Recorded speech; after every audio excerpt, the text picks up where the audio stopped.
او چې دی له پکار دي چې دوی خو فری هینډز ورکړي دي لغه د فیمیل لپاره خاص طور پر ځکه چې دا خو دوی ښه کار کوي ثبت کار خو نه دی کنه او زموږ د اسلام هم اجازت ورکوي چې یوازې میل نه فیمیل هم په هر څه کې مخکې دي دوی په هر څه کې حصه اخیستلی شي او خاص کر دا چې کوم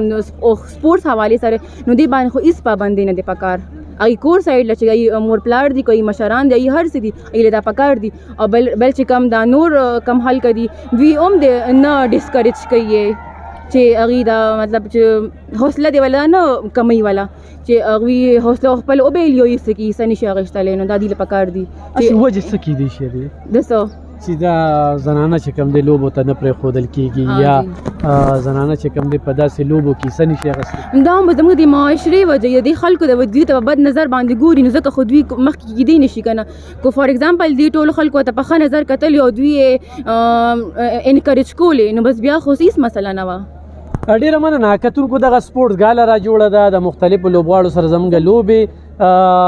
باندې خبرې روانې دي د دې ټولو خبرو مقصد او مرام هم دا دی چې د میل سره سره فیمیل هم په دغه لوبو کې برخه اخیستې وه په ډیر ښه انداز کې لوبې وکړلې او دغې خلکو ته موږ دغه وایو چې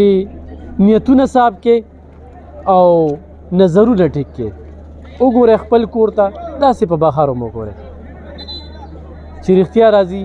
دروغو کلي روان کړي وي پروپیګنډې موږ دومره وکړو چې دغه پروپیګنډو په وجه باندې په ډېرو بچیانو باندې پلارانو سبقونه پرېښودل نه یونیورسټو ته رالیږي نه کالجونو ته رالیږي نه نور تعلیمي ادارو ته رالیږي او د تعلیم نه محرومه پاتې شي دا د ستاسو د لږې شان پروپیګنډې په وجه باندې موږ په باچاخان یونیورسټۍ کې دې وخت کې ګرځو دغه میل هم دي فیمیل هم دي په دغه لوبو کې برخه اخلي هر سړی بس په خپل کار کې مشغوله دی هر سړی وایي چې زه جیت وکړم او دغه لوبې انجوای کوي هم د ویس صاحب نه دغه غوښتنه کوي چې دغه شانتې لوبې دي بار بار منعقد شي زموږ سره اوسئ مخکې به ځو